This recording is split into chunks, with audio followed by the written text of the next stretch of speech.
Subscribe करें और bell दबाएं ताकि कोई खबर रह न जाए।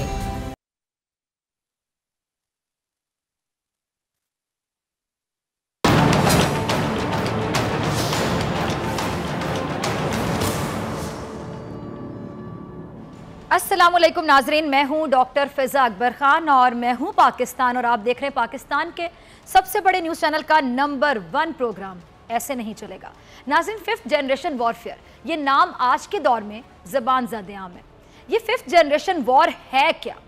जब 2 आलमी जंगों में 9 करोड़ 70 लाख जिंदगियों के ज़िया के बाद दुनिया पर काबिज होने की ख्वाहिश रखने वाले अफराद सहम गए। उनको ये रियलाइज़ हुआ कि 9 करोड़ से ज़ायद जाने लेने के बाद भी वो अपने मकसद में कामयाब तो हो ना सके।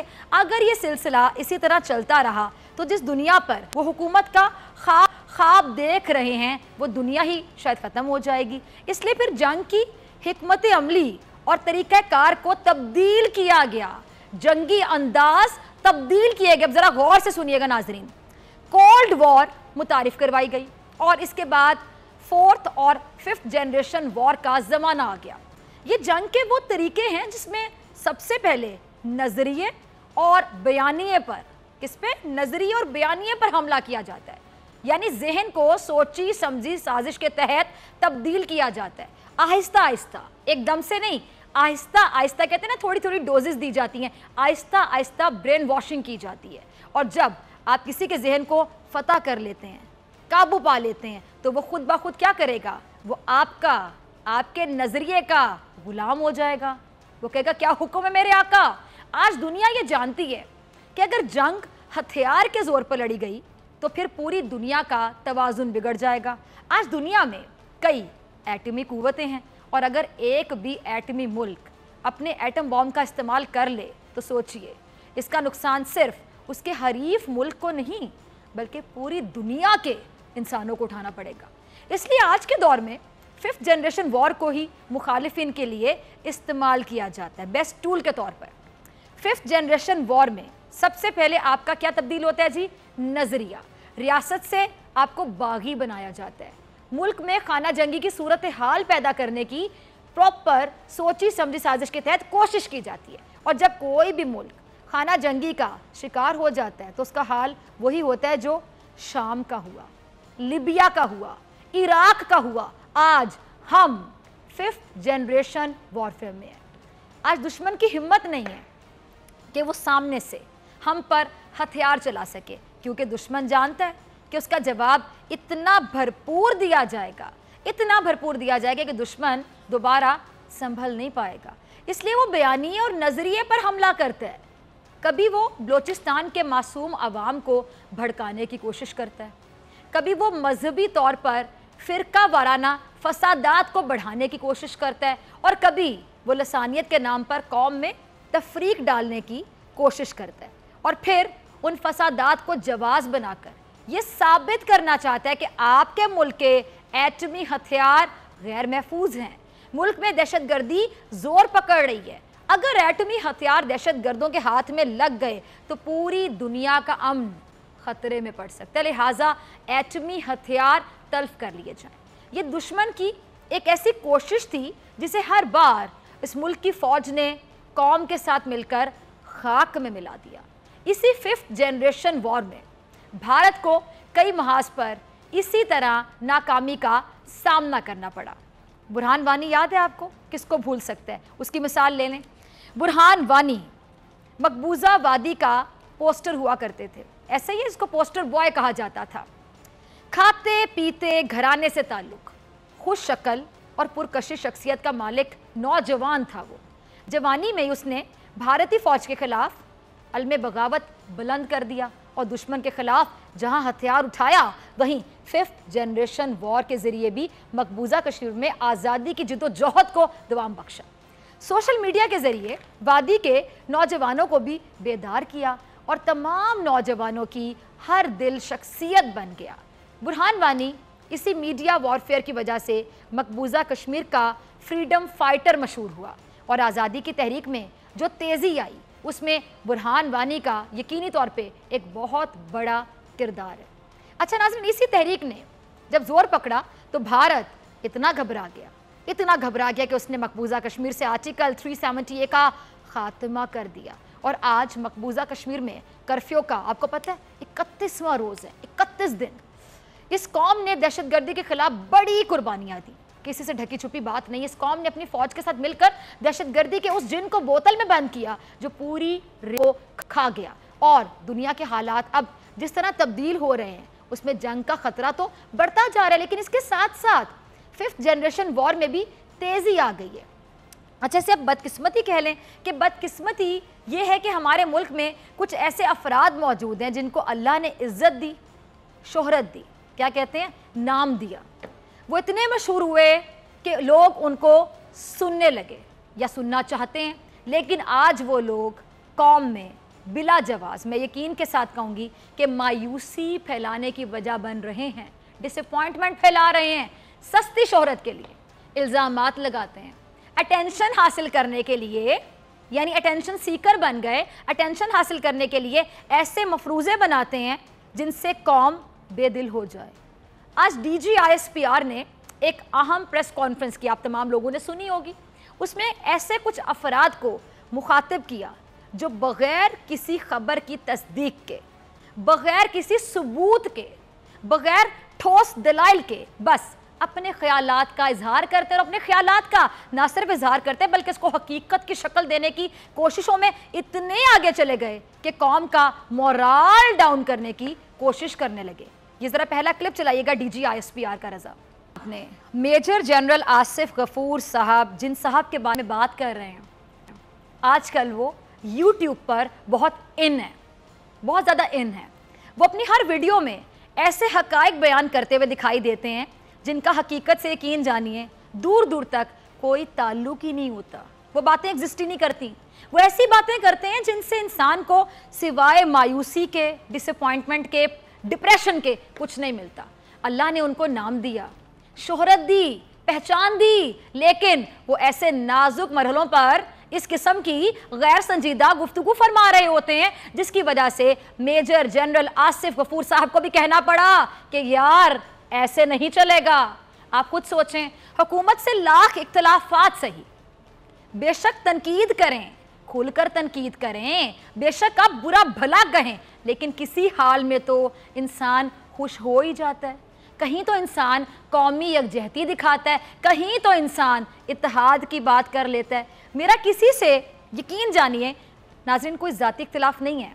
नवाज शरीफ अगर 3 बार हमारे, आपके और मेरे, हमारे इस प्यारे मुल्क पाकिस्तान पर हुकूमत नहीं करते तो आज कभी मैं नवाज शरीफ साहब से एक सवाल ना करती। नवाज शरीफ के दौर में अगर ये कौम मकरूज ना होती, आप, मैं, हम लोग मकरूज ना होते, तो मैं कभी नवाज शरीफ का नाम तक ना लेती। नवाज शरीफ अगर अदालतों पर हमले ना करते तो हम कभी ना ये बात अपने प्रोग्राम में डिस्कस करते। अगर एक शख्स खुद को लीडर कहता है, 3 बार वजारत उज़्मा के ओहदे पर फाइज रहता है, उससे सवाल तो फिर किया जाएगा और उसको बताया जाएगा कि ऐसे नहीं चलेगा। लेकिन आज तक हमने नवाज शरीफ की हुब्बुल वतनी पर सवाल नहीं उठाया, जबकि उनके बयानात जो उन्होंने भारत जाकर, आपको याद होगा, दिए थे, बहुत से लोगों की दिल आज़ारी भी हुई थी। पाकिस्तान में बैठे लोगों की, जो पैट्रियट हैं, जिनकी पैट्रियोटिक फीलिंग्स जो हर्ट हुई थी, बहुत से लोग कह सकते थे और बहुत कुछ कह सकते थे, हम भी कह सकते थे, लेकिन हमें उसका हक नहीं है। हमने तनकीद की, सवाल किए और आज भी करते हैं। हम इमरान खान साहब से भी सवाल करते थे, करते हैं और करते रहेंगे, लेकिन एक ऐसा मामला जिसे कौमी मामला कहा जाता है, कौमी, इंसान उस पर तनकीद ऐसे करता है कि ये तासुर ना जाए जिससे अगले इंसान की हुब्बुल वतनी पर सवाल उठाया जाए। लेकिन वो मारूफ शख्सियत और कुछ दूसरे सियासी रहनुमा ये नारे लगाते हुए दिखाई दिए कि कश्मीर का सौदा हो गया, सौदा, कश्मीर का सौदा नामंजूर। बिलावल साहब क्या फरमाते रहे? कश्मीर का सौदा नहीं होने देंगे। ओ भाई, कैसा सौदा, कैसा, कौन कर सकता है सौदा? आप सियासी इख्तिलाफात में दुश्मनी की हदें भी पार कर जाते हैं। आप नहीं जानते कि आपके ये बयानात ऐसे मरहलों पर कितना नुकसान पहुंचा सकते हैं। आपने कभी सोचा भी नहीं है। 72 साल से कितनी हुकूमतें आईं, मार्शल लॉ भी लगे, जमहूरी हुकूमतें भी हैं, इसको हम डेमोक्रेसी कहते हैं, हमने डेमोक्रेसी इंजॉय भी की, इख्तलाफात अपनी जगह। कश्मीर पर किसने सौदा करने की कोशिश की? कौन कर सकता है? आज मैं पूछती हूँ, जितना कश्मीर से आप प्यार करते हैं उतना ही इमरान खान भी करते हैं, उतना ही पाकिस्तान में रहने वाला बच्चा बच्चा कश्मीर से प्यार करता है। फिर आपको ये हक किसने दिया कि आप इस किस्म के खुलेआम इल्जामात लगाना शुरू कर दें? आके 10 साल आप लोगों ने हुकूमत की, चेयरमैन कमेटी के नाम पर एक मौलाना को आपने बिठा दिया, कश्मीर कमेटी के चेयरमैन के नाम पर। उन्होंने कौन सा जहाद कर लिया था कश्मीर के लिए? आज मैं मौलाना समेत मौलाना के तमाम चाहने वालों से पूछती हूँ, बताइए क्या किया मौलाना ने कश्मीर के लिए? उस कश्मीर कमेटी ने करोड़ों के इजलास किए, उसका नतीजा क्या निकला? कोई एक नतीजा मुझे बता दें, दिखा दें लाके। 10 साल आप लोग मकबूजा कश्मीर के मामले पर कितना संजीदा रहे? क्या सीरियसनेस थी आप लोगों की? इसका हाल आपकी कश्मीर कमेटी और उसका चेयरमैन देखकर बाखूबी लगाया जा सकता है, आपको टीवी पे भी नजर आ रहे हैं। लेकिन किसी ने आपको नहीं कहा कि आपने का सौदा कर लिया या मौलाना फजलुर रहमान ने कश्मीर का सौदा कर लिया। किसी ने नहीं कहा। तनकीद की, बेशक की, आज भी करते हैं, हम भी करते हैं, करते रहेंगे, लेकिन इस किस्म के इल्जामात नहीं लगाए। और वो साहब जो आजकल यूट्यूब पर बैठकर खुद को पाकिस्तान का सबसे मायानाज सहाफ़ी समझ रहे हैं, उनको लगता है कि पूरी दुनिया सिर्फ उनको सुनती है और कौम को मिस इन्फॉर्म कर रहे हैं, बाकायदा मिस इन्फॉर्म, गलत इन्फॉर्मेशन दे रहे हैं। उनको भी इस बात का ज़रा एहसास नहीं कि अपनी सियासी मोहब्बत और इख्तलाफात को साइड पे करके कम अज़ कम इस कश्मीर इशू पर तो इतना गैर संजीदा रवैया अख्तियार ना करें। इसी तरह आर्मी चीफ की एक्सटेंशन पर भी इन जैसे लोगों ने ऐसा वावेला मचाया था, कौम को मिस इन्फॉर्म करने की इतनी कोशिश की थी। जरा अगला क्लिप चलाइएगा रजा। अच्छा नाज़रीन, पाकिस्तान दुनिया के उन ममालिक में शामिल होता है जिनकी आबादी का ज़्यादातर हिस्सा नौजवानों पर मुश्तमिल है। और इस वक्त नौजवान मुल्क की आबादी का तकरीबन आप कह सकते हैं कि 63% यानी 63% हिस्सा है। पाकिस्तानी नौजवान हुब्बुल वतनी, रिवायात और मज़हब का नमूना कह लें तो गलत नहीं होगा। पिछले 10 सालों में जिस तरह हमारे मुल्क को चलाया गया, उसकी वजह से गुर्बत, बेरोज़गारी, महंगाई और मौका ना मिलने के बायस कई नौजवानों के बहक जाने के ख़तरात भी बढ़ जाते हैं। और ये फ़र्ज़ तो हमारी हुकूमतों का था ना कि वो अपने बासलाहियत नौजवानों को इस वतन के मुस्तकबिल को रोशन बनाने के लिए इस्तेमाल करें। लेकिन ऐसा तो उन्हें अलबत्ता 30,000 अरब हमारे जो सर पर छोड़ के चले गए, ऐसा उनको ख्याल नहीं आया, जो इतना कर्जा छोड़कर चले गए, जो इस कौम के एक एक बच्चे ने, एक एक जवान ने उतारना है।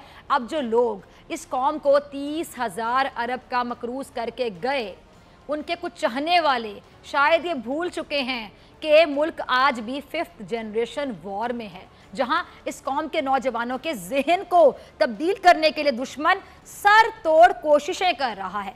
ऐसे लोग जो पब्लिक में अपना असर रखते हैं, जिनकी बात सुनी जाती है, जिनको लोग फॉलो करते हैं, उन पर इखलाकी तौर पर ये जिम्मेदारी है, ये फ़र्ज़ है कि वो इस वक्त कौम को मुत्तहद करने के लिए अपना किरदार अदा करें, ना कि ऐसी खबरें फैलाएं जिनसे कौम गैर यकीनी सूरत हाल का शिकार हो जाए।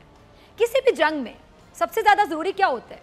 सबसे ज़्यादा ज़रूरी ये होता है कि फ़ौज और कौम का मोराल बुलंद रखा जाए, क्योंकि जंगें हथियारों से नहीं जीती जाती, ना जंगें हार जीत के लिए लड़ी जाती हैं, जंगें इज्जत और वकार के लिए लड़ी जाती हैं। जंग में फातेह वही होता है जिसका मोराल नीचे नहीं जाता। इसकी मिसालें हमें अपने मुल्क की तारीख़ में भी मिलेंगी, और तारीख़ इस्लाम अगर आप उठा के देख लें, इस्लाम की हिस्ट्री में आपको बहुत मिसालें मिलेंगी। अच्छा, मकबूजा कश्मीर एक ऐसा मसला है नाजरीन जिस पर पाकिस्तान ने कभी कॉम्प्रोमाइज़ करने का सोचा ही नहीं। ये बात सही है कि इन 70-72 सालों में मकबूजा कश्मीर के मसले को पाकिस्तान की हुकूमतें कभी बहुत अच्छे अंदाज में पेश करती रहीं, तो कभी उनमें कहीं हमने खामी देखी। लेकिन ये बात अटल है कि पाकिस्तान में किसी भी सियासी रहनुमा की सियासत मकबूजा कश्मीर के बगैर मुकम्मल नहीं होती। आज जो बिलावल साहब कश्मीर का सौदा नामंजूर के ट्वीट्स कर रहे हैं, वो थोड़ा सा ही सही, लेकिन अपने नाना को याद कर लेते कि उन्होंने मकबूजा कश्मीर का मुकदमा कैसे लड़ा था। भुट्टो जिंदा है बस तभी याद आता है जब आपको वोट चाहिए होता है। जरा यहाँ भी याद करवाएं, रजा जरा क्लिप चलाएं, बिलावल को याद करवाएं कि उनके नाना क्या सोच रखते थे। जी, सुना आपने और देखा भी। ये एक ऐसा कौमी मामला है जिस पर तमाम सियासी जमातें मुत्तहिद रही हैं। सियासी इख्तलाफात अपनी जगह, लेकिन ये जिम्मेदारी सबसे ज़्यादा हमारे कौमी रहनुमाओं पर आयद होती है कि वो इस मामले पर कौम को गुमराह ना करें। ये देखें, ना करें गुमराह, क्योंकि आज़ादी की जद्दोजहद बहुत लंबी होती है। इसको अपने सियासी इख्तलाफात की नज़र करना बिल्कुल सही नहीं है। आज मैं एहतजाज रिकॉर्ड करवाती हूँ कि ऐसे कौमी इशूज़ पर प्लीज़ ऐसे ना करें। ऐसी कैफियत में अवाम को, बेचारे टीनेजर्स को मुब्तला ना करें, उनको ना डालें, उनके जहन के साथ ना खेलें। ये ज़रा अगला क्लिप चलाइएगा रज़ा जी। तो नाजरीन, अच्छा, जब कोई इंसान हादसे का शिकार हो जाए या किसी बहुत मुश्किल सूरत हाल से दो चार होता है या किसी कहने की तकलीफ से गुजरता है, तो वो जानता है कि जब ऐसी सिचुएशन आती है तो महसूस कैसा होता है, क्योंकि वो भुगत चुका होता है सिचुएशन को। वो मुस्तकबिल की जब बात होती है तो मुस्तकबिल में वो पूरी कोशिश करता है कि ऐसा कोई कदम वो ना उठाए कि उसको दोबारा उसी तकलीफ या मसले से गुजरना पड़े। ऐसा ही है, इंसान की नफ्सियात है ये। बल्कि वो दूसरों को भी नसीहत करता है, मशवरे देते हैं। कोई ना भी मशवरा मांगे फिर भी बेचारा मशवरा देते हैं आके कि ऐसा ना करना, सुनो ऐसा हो जाएगा, क्योंकि मैं इसका शिकार हो चुका हूँ। अब कोई उसके मशवरे को पॉजिटिवली लेता है, कोई कहता है कि अरे मांगा ही नहीं, मशवरा क्यों दे रहा है, लेकिन वो बेचारा एक अच्छी नीयत के साथ मशवरा दे रहा होता है। अच्छा, भारत में जो मौजूद लोग हैं वो तो कई अरसे तक अंग्रेज़ों की गुलामी का शिकार है। हमने देखा उन्होंने आज़ादी की जद्दोजहद में भी हिस्सा लिया, उन्होंने आज़ादी हासिल करने की कोशिश भी की। उसके बाद जब अंग्रेज़ चले गए तो बजाय वो सबक सीखते, उन्होंने मुसलमानों पर जुल्म ढाना शुरू कर दिए। यानी जो बदला लेना चाह रहे थे, जो उन्होंने उनके साथ किया, वो उन्होंने मुसलमानों पर जुल्म ढाना शुरू कर दिया। और इसका नतीजा ये निकला कि भारत के टुकड़े हुए और पाकिस्तान का क़याम अमल में आ गया। हिंदुस्तान के हुक्मरान पाकिस्तान के क़याम के बाद भी खुद को दुरुस्त कर सकते थे। मैं कह रही हूँ थे, किया नहीं। वो ये सोच सकते थे कि अगर उनका रवैया ऐसा ही रहा तो मज़ीद कई पाकिस्तान वजूद में आएंगे। लेकिन हैरानी की बात यह कि भारत में हर आने वाले हुक्मरान ने अपना रवैया मज़ीद जारहाना कर लिया, अक़लियतों पर ज़िंदगी और ज़मीन दोनों तंग कर दी। वो जानते थे और जानते हैं कि दुनिया का कोई भी हथियार आज़ादी की जद्दोजहद को दबा नहीं सकता, बल्कि मज़ीद इसको हवा देगा। लेकिन इसके बावजूद उनका रवैया इंसानियत सोज़ और इंतहाई गैर संजीदा रहा। और आज मकबूजा कश्मीर में जारी तहरीक इतना ज़ोर पकड़ चुकी है कि भारत तमाम तर ताकत के बावजूद जो आवाज़ दबाना चाहता था, आज वो पूरी दुनिया में फैल चुकी है। भारत को सरहद पर भी नाकामी का सामना है और 5th जनरेशन वॉरफेयर में भी भारत बुरी तरह नाकाम ही हो रहा है। भारत अगर किसी से लड़ रहा है तो पता है नाज़रीन किससे लड़ रहा है? वो खुद से लड़ रहा है, अपने आप से लड़ रहा है। भारत अगर किसी को शिकस्त देना चाहता है तो वो खुद भारत है। भारत का अगर इस वक्त कोई दुश्मन है तो वो खुद भारत है। भारत को अगर किसी से खतरा है तो वो खुद भारत से है, क्योंकि पाकिस्तान मुकम्मल तौर पर तैयार है। जंग चाहते हो, जंग करेंगे।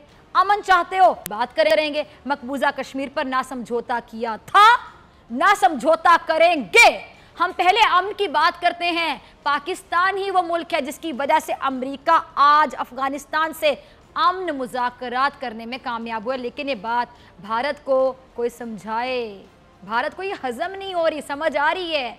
इसकी भी एक वजह है। ज़रा क्लिप चलाइएगा रज़ा।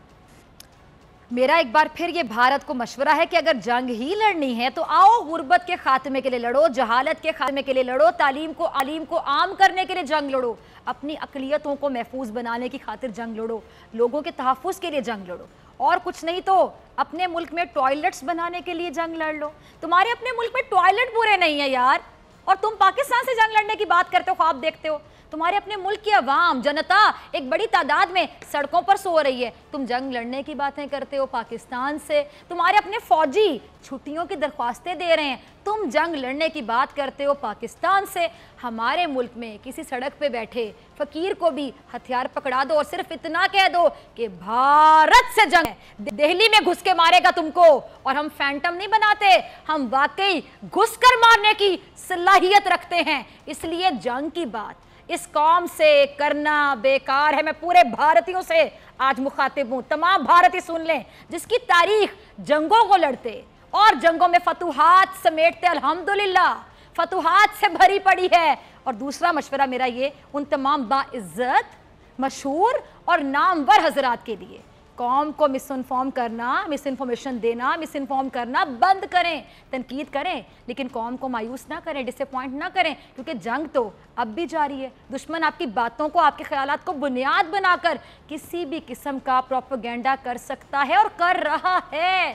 اس لیے عمران خان سے بھلے آپ محبت نہ کریں لیکن عمران خان کے بغض میں آپ ملک کا ستیہ ناش تو نہ کریں۔ آپ کیجئے تنقید، بنائیے مزید ویڈیوز، روزانہ 10 ویڈیوز بنا کے یوٹیوب چینل چلائیں اپنے، کہتے رہیے جو کہنا ہے، لیکن یہ یاد رکھیں کہ وطن ہے تو ہم ہیں، آپ ہیں اور سب کچھ ہے، ورنہ کچھ بھی نہیں ہے۔ ایک بریک، اور بریک کے بعد ہمارے ساتھ ہوں گے صدیق جان اور بڑی خبر۔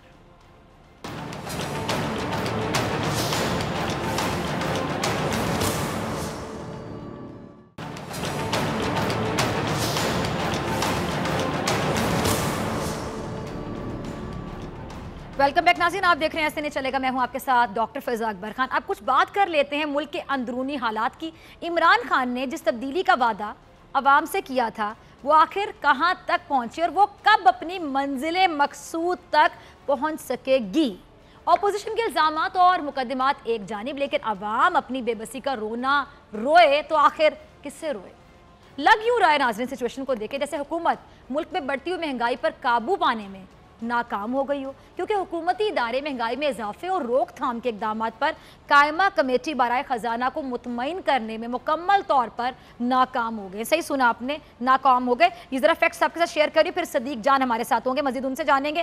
قائمہ کمیٹی برائے خزانہ کے اراکین نے بیوروکریسی رپورٹ کو مسترد کر دیا، بیوروکریسی کی جو رپورٹ ہے اس کو باقاعدہ مسترد کر دیا۔ پنجاب کے رمضان بازاروں میں عوام کی توقعات پر پورا نہیں اتر سکے، حکومتی جماعت کے ایم این اے کا برملا اعتراف۔ آگے سنیے، سستے بازاروں کو دی جانے والی سبسڈی غربا کو نہیں کسی اور کو جاتی ہے، اور سستی روٹی کے نام پر دیے گئے 1.5 ارب کا عوام کو فائدہ نہیں مل رہا۔ اراکین کمیٹی نے باقاعدہ یہ واضح کر دی بات۔ وفاقی حکومت سے اگر آگے بات کی جائے تو وفاقی حکومت سے ضلعی انتظامیہ تک کس نے کیا کرنا ہے سب بتایا جائے، صاف سوال پوچھا دو ٹوک اسد عمر صاحب نے۔ مہنگائی سے بڑا اس وقت کوئی مسئلہ نہیں، چیئرمین کمیٹی اسد عمر صاحب نے واضح الفاظ میں کہہ دیا۔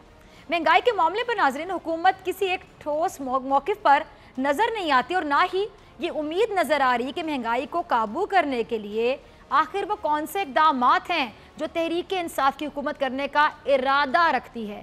اس بارے میں بات کرنے کے لیے ہمارے ساتھ موجود ہمارے خصوصی نمائندے جو کہ میں سیکنڈ سیگمنٹ میں جوائن کرتے ہیں بڑی خبر کے ساتھ، Siddique Jan. Siddique warm welcome in the programme.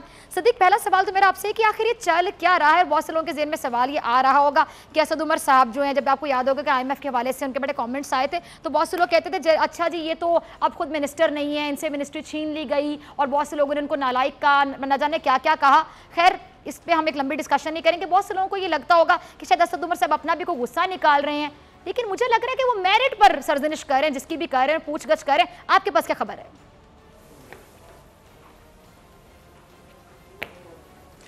دیکھیں یہ جو آپ نے اینڈ میں سوال پوچھا ہے اس میں ہم پہلے بات کر لیتے ہیں۔ کچھ اس وقت کمیٹیز ایسی ہیں، چاہے وہ سینٹ کی ہوں یا وہ قومی اسمبلی کی ہوں، جن میں ہمیں میرٹ کے اوپر کام ہوتا ہوا نظر آ رہا ہے، اور فائنانس کمیٹی ان میں سے ایک ہے۔ اسد عمر جو ہیں وہ جب سے اس کمیٹی میں آئے ہیں ہم نے یہ دیکھا ہے کہ اسد عمر یہ نہیں دیکھتے کہ جو معاملہ ان کے سامنے آیا ہے وہ حکومتی اداروں کا ہے، وہ حکومت سے متعلقہ ہے، وہ میرٹ کے اوپر اس کیس کو دیکھتے ہیں، میرٹ پہ بات کرتے ہیں، سخت سوالات کرتے ہیں۔ جو بیوروکریٹس ہوتے ہیں ان کو ٹف سچویشن کا سامنا کرنا پڑتا ہے۔ ایسا نہیں ہوتا۔ پہلے مسلم لیگ نون کے دور میں دیکھتے تھے کہ جو قائمہ کمیٹیز ہوتی تھیں ان میں جو حکومتی اراکین ہوتے تھے، نون لیگ کے جو لوگ ہوتے تھے، وہ حکومتی اداروں کے ہر اقدام کو ڈیفینڈ کرتے تھے۔ اب ایسا نہیں ہو رہا۔ یہ کم از کم اس حد تک تبدیلی ضرور آ چکی ہے کہ جو یہ فائنانس کمیٹی ہے، کچھ اور اسی طرح زراعت کے حوالے سے کمیٹی ہے، اسی طرح کچھ اور کمیٹیز ہیں جس میں ہم دیکھتے ہیں کہ بڑے سخت سوال ہوتے ہیں اور جو بھی بات میرٹ پہ ہوتی ہے وہ کی جاتی ہے۔ آج جو معاملہ تھا وہ یہ تھا کہ پچھلی کمیٹی میں اسد عمر صاحب نے اور کمیٹی کے اراکین نے ایک جو متعلقہ ادارے ہیں ان سے یہ جواب پوچھا تھا کہ ملک کے اندر مہنگائی بڑھتی ہی چلی جا رہی ہے، آخر اس کو کنٹرول کس طرح کیا جائے گا، آپ اس کے لیے کیا کر رہے ہیں، آپ یہ جو مہنگائی کا جو ایک آپ نے کون سے فیکٹرز ہیں جن کو دیکھ کے آپ یہ بتاتے ہیں کہ مہنگائی کتنی بڑھ گئی ہے، کتنی کم ہوئی ہے، اس سارے کا میکنزم پوچھا گیا تھا۔ आज वैसे तो मल्टी मीडिया के ऊपर बड़ी अल्फाज का गोरख धंधा था, अदाद व शुमार की हेर फेर थी, बहुत उन्होंने अपनी तरफ से ब्यूरोक्रेसी ने दिखाया कि हम ये करते हैं वो करते हैं, लेकिन उस पूरी की पूरी रिपोर्ट को असद उमर साहब की सरबराही में जो कमेटी है उसने मुस्तरद कर दिया। उन्होंने कहा कि आप हमें ये मत बताइए कि ये हो गया वो हो गया, जो चीज़ें आप बता रहे हैं इसका ज़मीनी हक़ाइक़ से कोई तल्लुक़ नज़र नहीं आता। हम अवाम में जाते हैं, अवाम की सूरत हाल हमारे सामने है। अगर एक चीज़ 100 रुपए से 102 रुपए की होनी थी तो वो 120 रुपए में बिक रही है। उसको भी जो ज़्यादा महंगाई हो गई है, जो मसनूई महंगाई है, जो इस तरह की चीज़ें हैं, उनको भी कंट्रोल करने के हवाले से कोई इक़दाम नज़र नहीं आ रहे। तो उस रिपोर्ट को मुस्तरद करते हुए एक नई सब कमेटी बनाई गई है। और आज खास तौर पे हमने देखा कि फैजुल्लाह कमोका जो कि पीटीआई के ही एमएनए हैं, उन्होंने बड़े सख्त सवाल किए। उन्होंने कहा कि मुझे एतराफ़ करने दीजिए कि तहरीक इंसाफ की हुकूमत ने माह रमज़ान में पंजाब के अंदर जो लोगों की एक्सपेक्टेशन थी, तवक्कुआत थी, उस पर हम पूरे नहीं उतरे। सस्ते बाजार जो हैं वहाँ पे गैर मेयारी अशिया बिकती हैं, वहाँ पे 1 2 3 आइटम्स की रेट कम होते हैं, बाकी सब चीज़ें महंगी होती हैं। उन्होंने कहा कि देखें हम आवाम में जाते हैं, आवाम में उठते बैठते हैं, हम ये नहीं कर सकते कि हमारी हुकूमत है तो हम उसके तहत जो भी हमारे इदारे हम कह रहे हैं हम उसको मान लें। तो उस रिपोर्ट को मुस्तरद किया गया और इस पर बहुत तशवीश का इज़हार किया असद उमर ने। उन्होंने कहा इस वक्त अगर पाकिस्तान का सबसे बड़ा मसला कोई है तो वो महंगाई है, जिससे आम लोग इफेक्टेड हैं, आम लोग मुतासिर हो रहे हैं। तो इस पे असद उमर ने कहा है कि हम इसको इस तरह से नहीं जाने देंगे कि एक ब्यूरोक्रेसी ने हमें रिपोर्ट दी, प्रेजेंटेशन दी, बात खत्म। उन्होंने कहा नहीं, हम इसको आखिरी हद तक जाएंगे, देखेंगे कि आखिर किस तरह से महंगाई को कंट्रोल किया जा सकता है और जो महंगाई हो रही है उसकी वजूहात क्या हैं, उनकी रोकथाम के लिए क्या किया जाए। इसके लिए अब एक नई कमेटी जो है वो बना दी गई है। ठीक है, अच्छा मैं ये भी जानना चाहूँगी कि आखिर ये क्या वजह है कि जो ब्यूरोक्रेसी हम देखते हैं कि नाकाम दिखाई दे रही। प्राइस कंट्रोल कमेटीज़ होती हैं सदीक, इसके अलावा जो डीसीओ के अंडर आती हैं जो कमेटीज़ होती हैं वो आंसरेबल होती है, उसको कोई ज़िला इंतज़ामिया को आंसरेबल होती हैं। अक्सर हम देखते हैं जबकि बाकायदा कहा जाता है कि चाहे कोई सब्ज़ी फरोश है, चाहे कोई फ्रूट फरोश है, कोई भी है, चाहे वो छोटे लेवल पे काम कर रहे, प्राइस या रेट लिस्ट को सामने लगाया जाए, उसके बाद ताकि पता चल सके खरीदने वालों को भी कि ये इसका रेट क्या है। जैसे कि आपके साथ भी होगा, बहुत से लोगों के साथ हुआ होगा, बहुत से लोग जो घर बैठे देख रहे होंगे कह रहे होंगे हमारी जबान बोल रही है इस टाइम पे फिजा कि होता ये कि आप एक जगह से पूछते हैं अच्छा जी ये कितने रुपए किलो है, वो कहता है जी 160 रुपए किलो है। साथ वाली दुकान पे जाते हैं वो कहता है 185 है जी, 25 रुपए का फर्क क्यों? बाजी उसके पास अच्छे वाला नहीं है, ये मयारी है वो गैर मयारी है, तो वो रेट लिस्ट वहां पे क्यों नहीं लगाई जाती? कोई पूछने वाला नहीं है, अपने मनमाने रेट्स बताए जा रहे हैं। 25 रुपए को महंगा बेच रहा है, कोई 28 रुपए महंगा बेच रहा है किसी भी चीज को।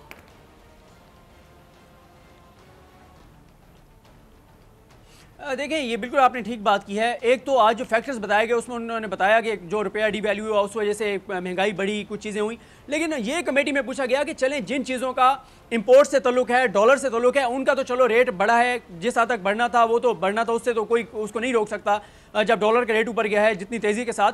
लेकिन उन्होंने कहा ऐसी चीज़ें जिनका डॉलर के रेट से कोई ताल्लुक नहीं है, और उन्होंने कहा कि एक चीज़ जैसे मैंने शुरू में आपको कहा कि एक चीज़ का चलें डॉलर की वजह से भी या और जो फैक्टर्स हैं, जो नए टैक्सेस लगे, जो चीज़ें हुई उनकी वजह से चलें हम मान लेते हैं कि एक चीज़ का रेट 5 रुपये बढ़ना था, लेकिन अगर उसका रेट 25 रुपये ज़्यादा वसूल किया जा रहा है तो ये किसने देखना है? यहाँ पे हमें ब्यूरोक्रेसी जो है वो मुकम्मल तौर पर नाकाम नज़र आती है। ये ज़िलाई लेवल तक, तहसील लेवल तक प्राइस कंट्रोल कमेटीज़ होती हैं, इदारों का काम होता है वो इन चीज़ों को देखें, लेकिन हमें इस हवाले से पूरे पाकिस्तान में और ख़ास तौर पे पंजाब में हमें कहीं पे भी कोई प्राइस कंट्रोल कमेटीज एक्टिव नज़र नहीं आती। कहीं पे वो नहीं देखते कि जो रेट लिस्ट है वो आवेज़ा है नहीं है, कोई जो रेट ज़्यादा चार्ज कर रहा है तो क्यों कर रहा है। तो यही कमेटी का कंसर्न था। और आज जो हम ये स्टोरी ले रहे हैं अपने प्रोग्राम में, बहुत सारे लोग शायद ये कहेंगे कि यार ये आप किस तरह की स्टोरी कर रहे हैं। ये वो मसला है जिससे एक आम गरीब इंसान, एक आवाम में से हर बंदा जिससे मुतासिर है, कोई भी जाता है चीज़ें लेने, महंगाई से सब मुतासिर होते हैं। तो इसलिए हम ये स्टोरी उठा रहे हैं। और ये जो आज खजाना कमेटी ने जो सवालात उठाए हैं ये बहुत अहम सवालात हैं और इसका जवाब मिलना चाहिए। और इसीलिए असद उमर साहब ने एक और कमेटी बनाई है जो अब इन मामलात को देखेगी कि देखा जाए कि कहाँ पे ऐसी चीज़ें जो हुकूमत को देखनी है। कमेटीज़ का काम यही होता है, वो हुकूमत को, हुकूमती इदारों को, हुकूमत को जो काबीना है उन सारों को वो एक पॉलिसी जो है वो सजेस्ट करते हैं, वो चीज़ें सजेस्ट करते हैं कि हमने ये मामला उठाया, जो कि फ्रूटफुल रिजल्ट्स भी दे सकेंगे कि आवाम को रिलीफ मिलेगा।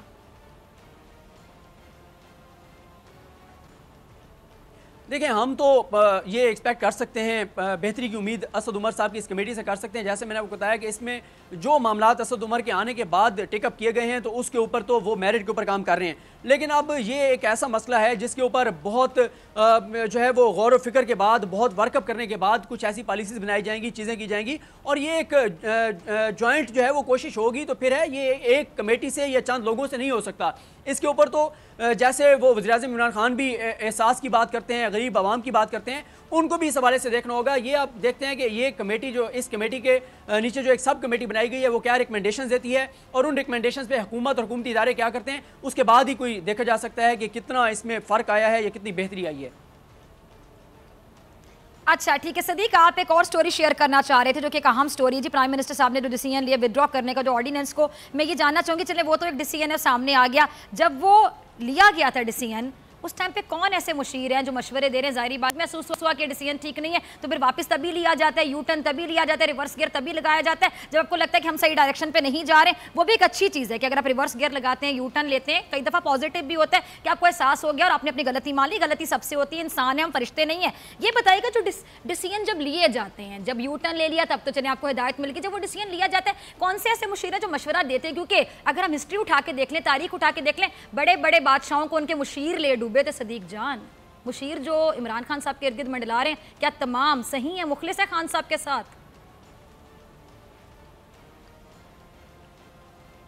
देखिए, आज ये मामला जब ये एजेंडा टेकअप किया गया तो इसके ऊपर बहस जारी थी। असद उमर ने पहले बैकग्राउंड बताया, तो इसके ऊपर जो हुकूमती अरकान हैं, रमेश कुमार हैं, फैजुल्लाह कमोका हैं, वो सवाल कर रहे थे, हिना रब्बानी खर जो हैं वो नफीसा शाह वो सवाल कर रहे थे, अली परवेज़ मलिक ने बहुत अहम सवालात किए जो मुस्लिम लीग नून से जिनका तल्लुक है, दीगर जो लोग हैं वो सवाल कर रहे थे। तो इसी दौरान बताया गया कमेटी को कि अभी हुकूमत ने यह ऑर्डिनेंस वापस ले लिया है, लेकिन उसके बावजूद कमेटी और उनके अरकान के तहफ़्फ़ुज़ात बरकरार रहे।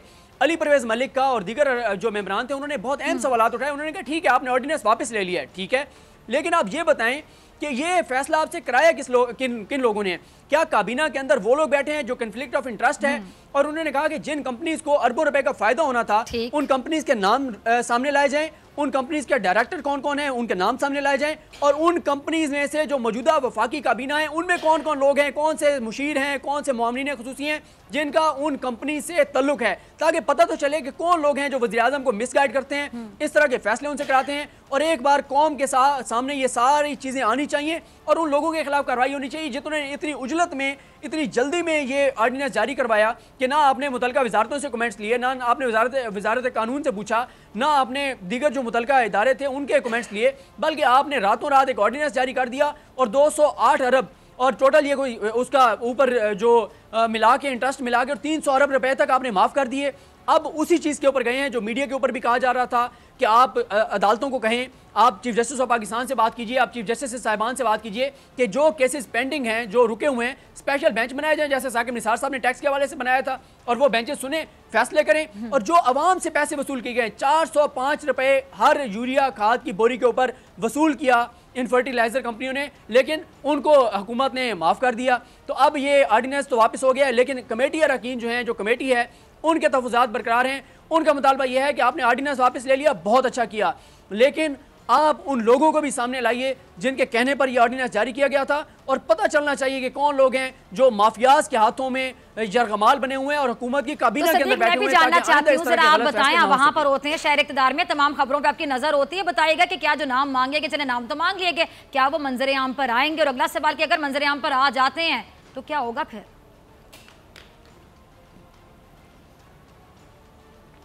देखें, अगर तो कमेटी ने यह तहरीरी तौर पर सवाल भेज दिया तो मुतलका इदारे पाबंद होंगे जवाब देने का, और लग यही रहा है क्योंकि आज ये कहा गया है असद उमर साहब की जानिब से कि जिसका जो सवाल है आप सवाल दीजिए। और एक मौके पे जब एक रुकन असम्बली ने कहा कि असद उमर साहब आप फिर ये ना हो कि आप क्योंकि हुकूमती जमात से हैं, तो उन्होंने कहा मैं आपको ये, आप मेरी कमिटमेंट है आपके साथ कि इस मामले में जो सवालात दिए जाएंगे वो हम ऑफिशियली भेजेंगे, जवाब मांगेंगे, और वो बिल्कुल अगर आप चाहते हैं कि आवाम के सामने आने चाहिए तो वो नाम आने चाहिए सामने, और बिल्कुल हम भी ये चाहते हैं कि ये नाम सामने आने चाहिए, पता चले कि कौन लोग हैं जो आज भी बैठे तो अवाम के भले के लिए हैं, वफाकी काबीना में बैठे हैं, लेकिन वो माफियाज को सपोर्ट कर रहे हैं, वो बासर लोगों को सपोर्ट कर रहे हैं, और क्या उनके इंटरेस्ट हैं, क्या ऐसे लोग भी बैठे हैं जिनकी अपनी कुछ कंपनीज हैं और वो इससे फ़ायदा लेना चाहते थे। ठीक है जी सदीक जान, बहुत शुक्रिया इस खबर को ब्रेक करने के लिए, आपके एनालिसिस के लिए। और नाजरीन, मैं जाने से प्राइम मिनिस्टर पाकिस्तान आपको मशवरा देना चाहूँगी कि बादशाह, अगर आप तारीख उठा के देखें तो बहुत से बादशाह ऐसे हैं जिनको ले डूबे कौन, उनके मुशीरों के मशवरे। तो ज़रा आपके जो मुशीर आपके इर्द गिर्द उन पर ज़रा नज़र रखिए, क्योंकि आपके करीब जो होता है, मैंने बड़ों से सुन रखा है कि वही अपनी टांग आके करके आपको गिरा सकता है। तो दूर बैठा होगा, अपनी टांग आके करेगा, उसकी अपनी टांग में दर्द निकल आएगा। آپ تک وہ ٹانگ پہنچے گی نہیں. لہٰذا مشیروں پر نظر رکھیے, مشیروں پر نظر رکھیے, اپنے ارد گرد کے مشیروں پر نظر رکھیے. اسی کے ساتھ ڈاکٹر فضا اکبر خان کو دیجیے اجازت. آپ سے ملاقات ہوگی انشاءاللہ کل سیم ٹائم سیم چینل. اگر زندگی نے وفا کی دعا میں یاد رکھے گا. ڈھیر سارا خیال رکھے گا. اللہ نے کے بعد